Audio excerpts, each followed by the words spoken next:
আসসালামু আলাইকুম ওয়া রাহমাতুল্লাহ। প্রিয় কবরের আযাব ইউটিউব চ্যানেলের বন্ধুগণ, আজকে যে ঘটনাটি আলোচনা করা হবে সেই ঘটনাটি হলো পাপিষ্ঠ বান্দার কবরে কী রূপ চিৎকার করা হয়।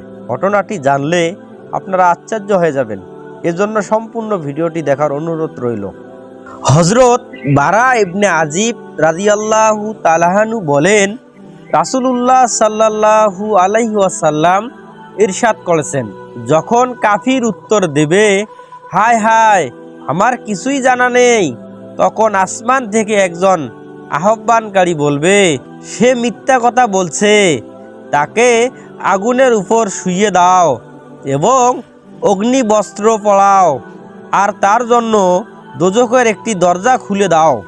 অতএব দোজখের দরজা খুলে দেওয়া হবে, যার দ্বারা দোজখের উষ্ণ বায়ু তার দিকে বইতে থাকবে এবং তার কবর সংকীর্ণ করে দেওয়া হবে, যাতে তার পাজর এদিক থেকে সেদিক হয়ে যাবে। তারপর তার জন্য একজন অন্ধ ও বধির শাস্তি প্রদানকারী ফেরেশতা নিযুক্ত করা হবে। তার কাছে লোহার গদা থাকবে, যার বর্ণনা হলো এটা যে এর দ্বারা যদি পাহাড়ে আঘাত করা হয় তাহলে সাথে সাথে পাহাড় মৃত্তিকায় পরিণত হবে। অতঃপর ইরশাদ করেন, যখন লোহার গদা দ্বারা আঘাত করা হয় তখন এর শব্দ মানব দানব ছাড়া পূর্ব পশ্চিমের অন্য সমস্ত সৃষ্টি শুনতে পায়। একবার আঘাত করার পর সে মৃত্তিকায় পরিণত হয়, অতঃপর তার দেহে পুনরায় প্রাণ চলে আসে। বুখারী ও মুসলিমের এক বর্ণনায় আছে, মৃত ব্যক্তিকে গদা দ্বারা আঘাত করলে সে এমন জোরে চিৎকার করে যে মানব দানব ছাড়া নিকটবর্তী অন্য সব বস্তুই তার চিৎকার শুনতে পায়। এখন জিজ্ঞাসা, মানব ও দানব মৃতকে প্রহার করার শব্দ এবং চিৎকার শুনতে পায় না কেন? জবাব এই যে বর্জক থেকে মানব ও দানব জাতির হিসাব নিকাশ নেওয়া হয়। যদি তাদেরকে কবরের শাস্তি দেখানো হয় অথবা ওখানকার বেদনাদায়ক বিপদের অসহনীয় চিৎকার শোনানো হয়, তাহলে তারা সকলেই মুমিন ও নেককার হয়ে যাবে। এতে অদৃশ্যের উপর ঈমান আনার তাৎপর্য ব্যবহৃত হবে।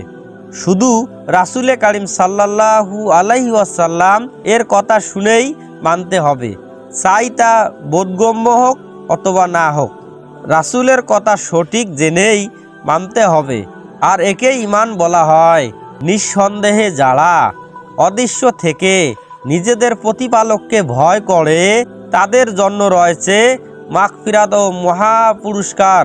বেহেশত, দোজখ ও বরজাখ যদি চাক্ষুষ দেখানো হতো তাহলে ঈমান বিল গাইব বা অদৃশ্যের উপর ঈমান আনয়ন করা তাৎপর্য বহাল থাকতো না, কেননা এতে সবাই মুমিন হয়ে যেত।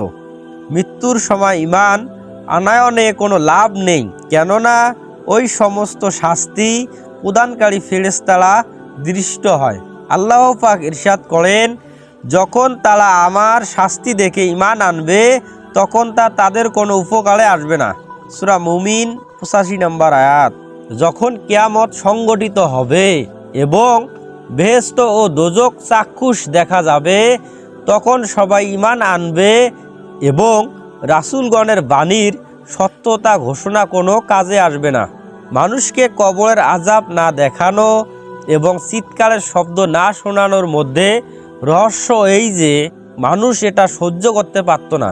যেমন হযরত আবু সাঈদ রাদিয়াল্লাহু তাআলা আনহু এর এক বর্ণনায় আছে, রাসূল সাল্লাল্লাহু আলাইহি ওয়াসাল্লাম ইরশাদ করেছেন, পাপাসক্ত মৃত্যুকে যখন কবরের দিকে নিয়ে যাওয়া হয় তখন সে বলে, হায় আমাকে ধ্বংসের দিকে ঠেলে দেওয়া হচ্ছে। মৃতের এই কথার শব্দ মানব দানব ব্যতীত সকলেই শুনতে পায়। মানুষ যদি শুনতে পেত তাহলে অচৈতন্য হয়ে যেত। বুখারী শরীফের হাদিস।